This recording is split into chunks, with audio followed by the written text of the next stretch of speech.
My name is Larry Oleo, and I can tell you right now, I am so proud and happy to be gay today.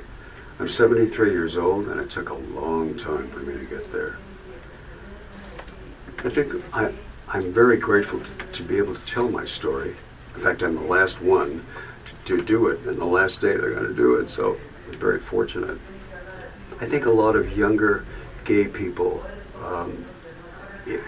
should know about what it was like growing up in the 50s and 60s.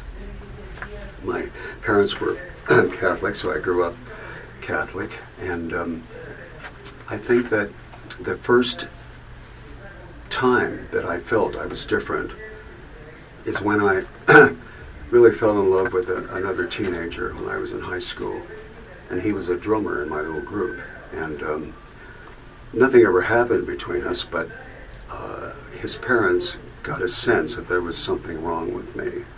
So they told my parents, and they sent me to a Catholic psychiatrist. And I told my thing, you know, all the sexual details. And after I was finished, a nurse or a lady came in and read the whole thing back to me. I was so embarrassed I could die, really. And as I grew up, you know, I always felt unsettled, you know. Something was wrong with me, and I always wanted to escape. I wanted to go somewhere else. And so I ended up going into the Army when I was 18. I just wanted to get, you know, I thought maybe the Army, I had to go anyway. They had the draft then.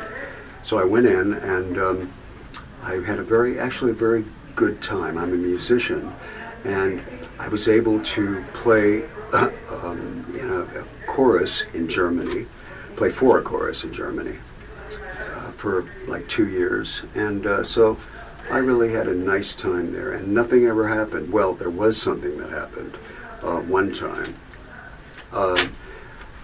They found, somebody told some of the upper echelons or whatever about that I was homosexual.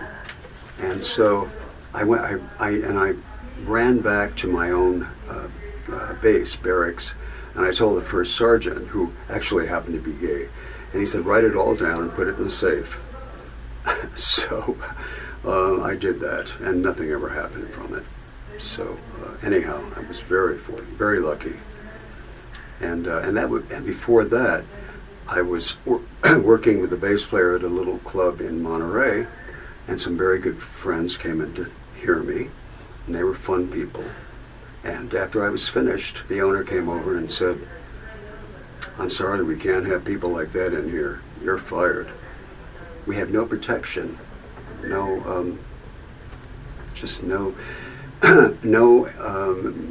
help. I mean, you couldn't go to anybody and complain or whatever.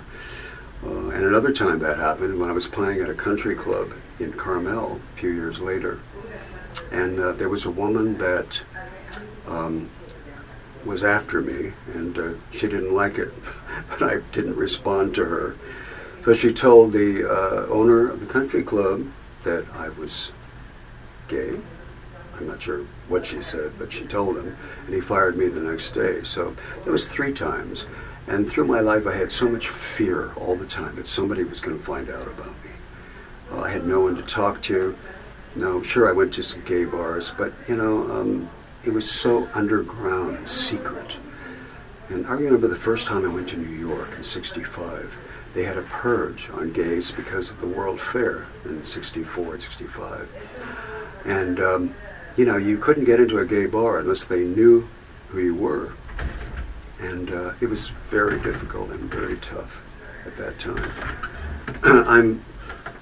I'm just so grateful every day that I've had these experiences and could learn from them.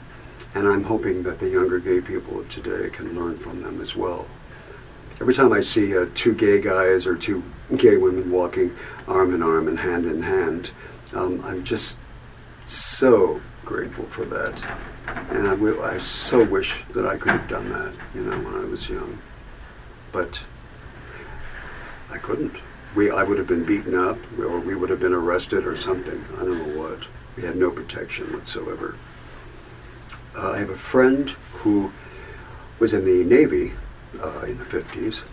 And somebody found out that he was gay, and he told some of the upper echelons about it, and he was put in the brig and beaten up time and time again. And he had a dishonorable discharge, and he took years and years for him to straighten that out. So you see, he grew up with fear. I mean, it's just this horrible fear that stays with you. I mean, and you know, I wanted to be an actor, and being afraid of who I am and what I look like or whatever. That was a great profession to go into, because I'd get on a stage and I would just shake almost because I was so nervous and fearful. And I mean, I never did really anything. I couldn't do anything. And then I started playing the piano and working in different restaurants and clubs. And that worked out fine, you know. This was much later. I mean, after the whole series of being fired from jobs. And so I was in New York, and it was wonderful. I had a good time then. But we still had to be careful. Always be careful. Careful, careful, careful, you know. And so, you know, I think that what happens too is when you're a kid, you start hating yourself because you're different. And it took me a long time not to hate myself, and to feel that I was accepted and wanted to be who I am. And it just feels so good today. Can't tell you. I'm just so happy to be who I am and where I am. I can't tell you enough. I'm just reading a couple of notes here. I had to write down something. Getting married. I got married 6 years ago, actually, in 2008, when it first started. And I was so glad, you know, that we could actually get married. And of course, even if we really didn't want to get married to each other, I mean, you know, sometimes people just don't. We wanted to do it to make a statement, particularly, that we were a couple and that, you know, it was okay. So anyway, I guess that's probably about all I want to say. And I hope that some people get something out of this. And anyway, I think that's probably about it for me. And I'm so grateful to be able to do this. And I hope somebody can learn from it and be grateful for who they are today. That's it. Thank you.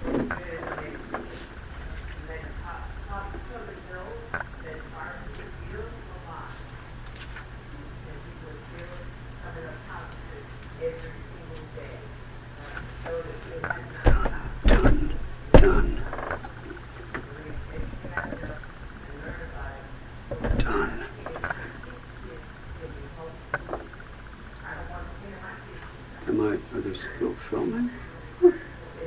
Well, you know, I pressed done 3 times, so what else can I say? My beautiful little friend down here, I just got to show you. He's so wonderful. This is Percy. Oh, Percy. He's been the best companion in the world. Oh. Anyway, thank you.